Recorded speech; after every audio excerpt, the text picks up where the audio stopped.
afternoon and welcome to another amazing episode of Peace Zone with Peace Ambassadors on your favorite channel, Kaftan TV, Abuja. How are you doing today? I hope you are peaceful with yourself, others, and the environment, despite all the situations you are experiencing at the moment, either good or bad. I want to believe that you're doing well to manage the situation. Mind you, it's a temporary thing. And no matter what you're facing right now, it's going to always go at a point. So on today's edition of Peace Zone, it's going to be a special one where we'll be looking straight into something unique for the month. Remember, today is 31st of March, and this is a time to also use this opportunity to celebrate our women. So this special episode will be looking at the participation and involvement of women before, during, and after the Nigerians just concluded 2023 general elections. And on this episode, we'll be looking more into the status of our advocacy for socio-political inclusion of women in peace building and democratic processes. I am Moses Abolade, and you know, I'm your peace building facilitator and host, and I'm here with my co-host, Bilkisu, who will also be joining me to discuss this topic. And I'm happy she's a woman and she will be giving a whole lot of exposition too, alongside while we'll be entertaining our guests too. Bilkisu, you're welcome to the show. Thank you very much, Ambassador Moses. Yeah, it's good to have you here. And how has been the Ramadan? Our Ramadan has been fine, alhamdulillah. Yeah, that's good to know. And let me also say this regards to Mansoura. She's a bit under the weather. So we couldn't, she couldn't join us, but we also wish her quick recovery. And I just want to hope that she will gain her strength as soon as possible. I know you'll miss her, but Bilkisu is here to do justice to that. Okay, to Mansoura, our thoughts and prayers are with you, wishing you speedy recovery. And also, it's good to have you here on this conversation today. I am glad we are doing something. I'm glad that we are doing something for the women at the last day of the month, which is 31st of March. This is the month of women. This is the month we celebrate women. Every March 8 is a Women's Day, so we ought to celebrate ourselves. It's a great pleasure to be here on the show to celebrate this great day. As you already know, Peace Zone is a program designed and implemented by Peace Education and Practice Network (PEPNET) in partnership with Kaftan TV, Abuja. This show is an interactive one, which gives you the opportunity to call and share your views on the topic of discussion. You can share your views via our email, peacezone2023@gmail.com, or you call in the studio line 080-852-60993. You should also note that for sponsorship and partnership, you should also send us email at pepnet@gmail.com, or you call our line 081-0966-1910. Once again, thank you for joining us on today's episode. Thank you very much for that brief introduction and for letting our viewers know that you can call in to join this conversation. This is your show. It's a show to give you peace and to also help you become more in tune with what is going on around peace building across the globe. And we are using Nigeria as a case study for now. And that's why we'll be going straight into the topic of today, which is women's participation and involvement in the Nigeria's 2023 general elections. Joining us on this is Mr. Fikih Maroh Obaro. He is the National Program Manager for FIDA Nigeria. He provides technical oversight and directions on the International Federation of Women Lawyers. He's an astute researcher. I have actually engaged him myself. I've been in several places where he spoke excellently on this particular topic. He's an expert and a special voice leading interventions on advancing women participation and mitigating all forms of gender-based violence across Nigeria. And it's a great pleasure to know that the International Women's Day, just like my co-host just mentioned, is something that both the United Nations, local news, everybody report something great about what has been happening, and those are the things we'll be discussing. But before we go into it, let me just welcome our guest. I want you to say something to viewers at home, Mr. Fikih. Okay, thank you for allowing me to be part of this program. I believe that we're going to have an educative and informative program within this period. So I look forward to the conversations. Yeah, thank you very much. It's a great pleasure to have you on this show. So let's get to it because of time.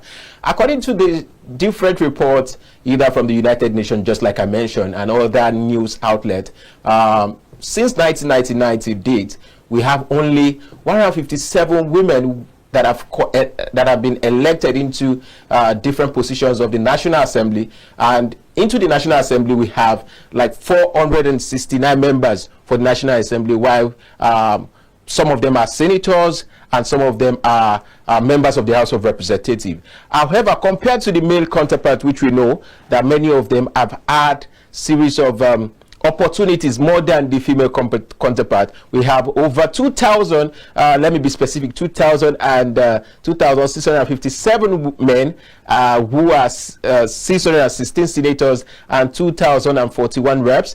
During the same period, from 1999 to this date, have been able to been elected for similar position.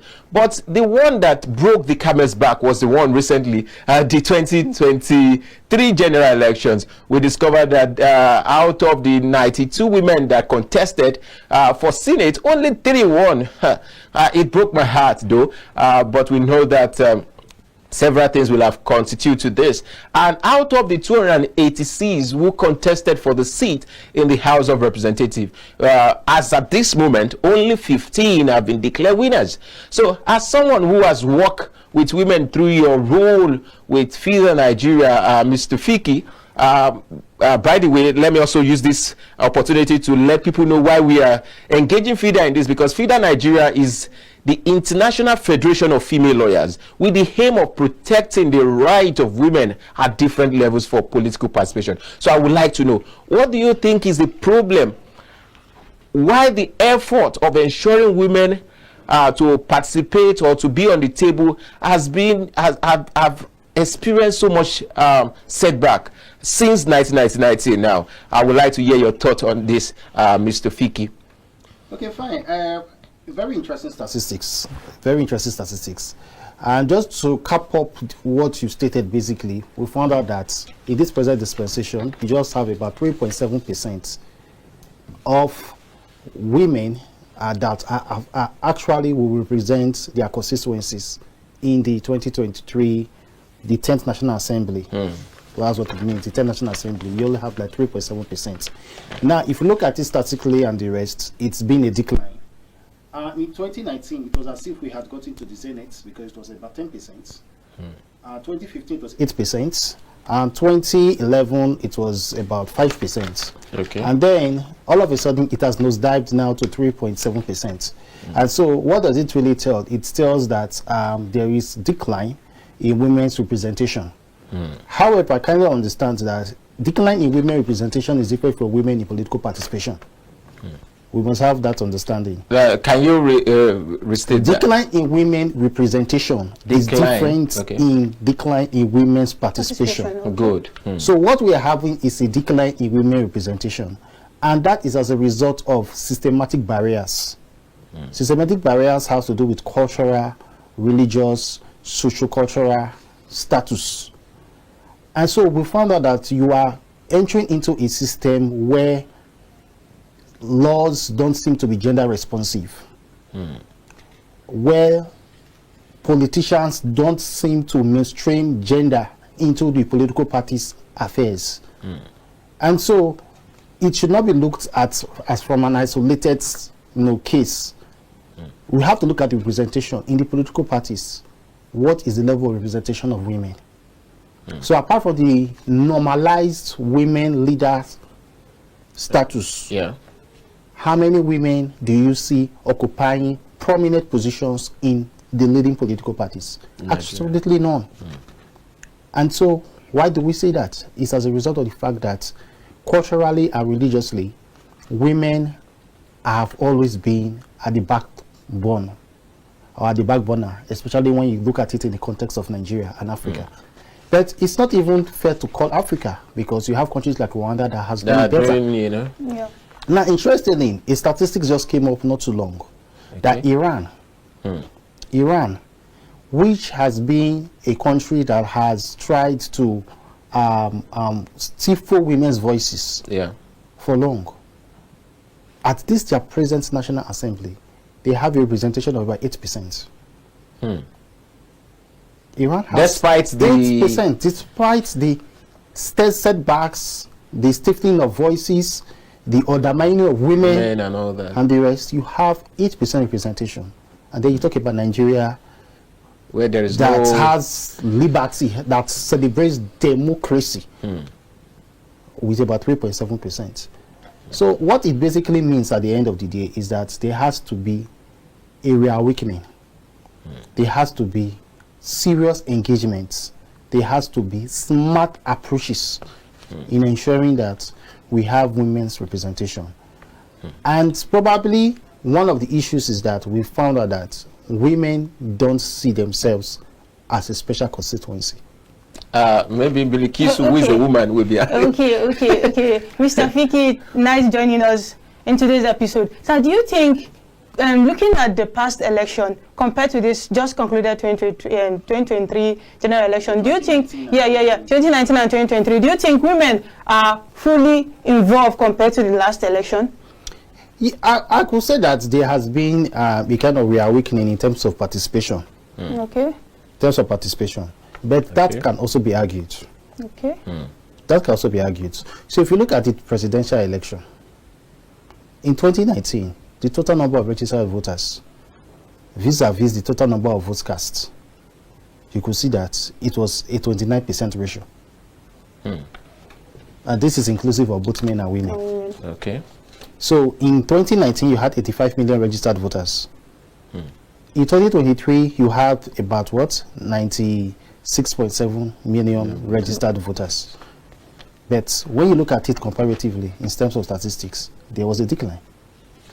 You had 26%. However, well, it pertains to things. One, it pertains that the voters register needs to be really scrutinized. That's another. That's another point. It needs to be fully scrutinized. Because we cannot, for now, really determine the authenticity and the veracity of the figures in the voters register.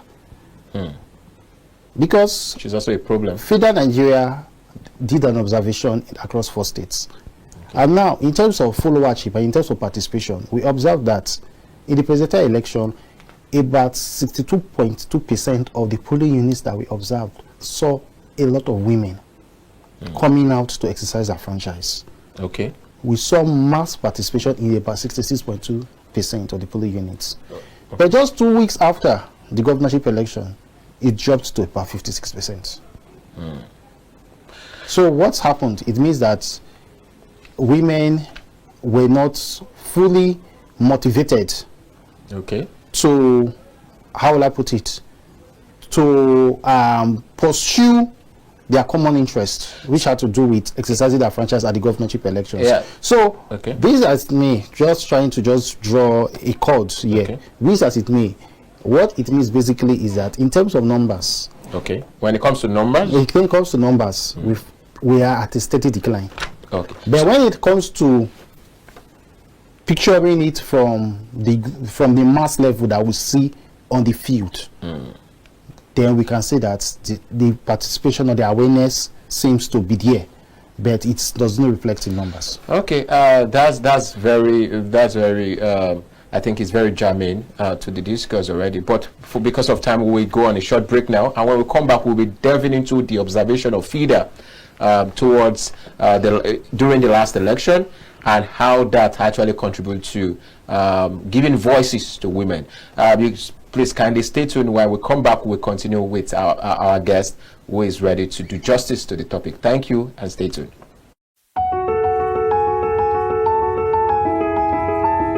PepNet, in collaboration with Captain TV, presents Peace Zone with Peace Ambassadors. And today is World Peace Day, and with us in the studio we have Moses Abolade, Peace Education and Practice Network Executive Director. Welcome to the studio with us, sir. Thank you very much. It is a weekly show designed to share peace knowledge and skills discuss national, continental, and global trends, and provide for mediation time where you can share your conflict situation with professional peace ambassadors and mediators. This zone commences on your screen from February 3rd, 2023, every Friday between 3:30 p.m. to 4 p.m.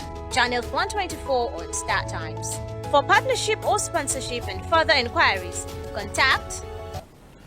You're welcome back from that short break to Peace Zone with Peace Ambassadors, and here with us is Mr. Fikih Maroh Obaro, who is the National Program Manager for FIDA Nigeria, and he has been doing a lot of explanation on what has been the role, the involvement of women in the just concluded Nigerian 2023 general elections. And we are still on that. And I'll be going straight to the next question as what FIDA Nigeria, we know FIDA Nigeria has a situation room right now. Mr. Fikih, am I right? And I think I've experienced one of your engagements, even when it was launched. And it's also one thing that we will be looking at. So I want to, how does your monitoring, how did it go?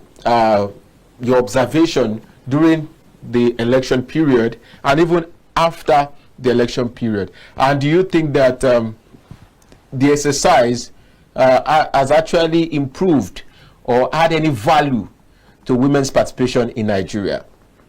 Okay, I think for want of time, I will just bridge our observation into 5 phases. Okay. And it has to do, first of all, with participation, popular participation. And we've observed, which I've told you, that in the presidential election, it was about 66.2% of the polling units we saw women participating popularly. Okay. However, in the governorship election, it reduced to about 46.2%, which shows a decline and shows that more needs to be done in terms of awakening women's participation.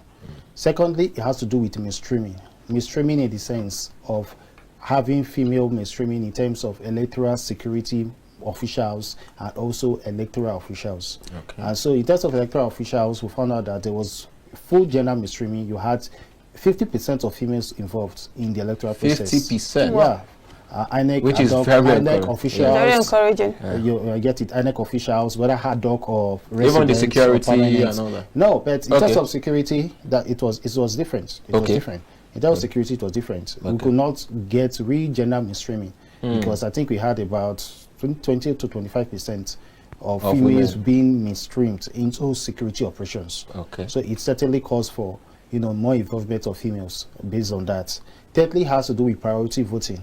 Okay. Priority voting was witnessed and observed in most areas where you found out that aged nursing mothers, pregnant women were given priority to vote ahead of others. Okay. However, as you said, we saw it in good measures, but we could not say that it happened all over the country. So I think in about 70% of the polling units, we saw these issues, but however, other polling units did not really recognize the fact that priority needs to be given to this set of persons, women with disabilities and the rest, ensuring that they participate effectively. So that's another issue in terms of observation. The fourth has to do with separate queues.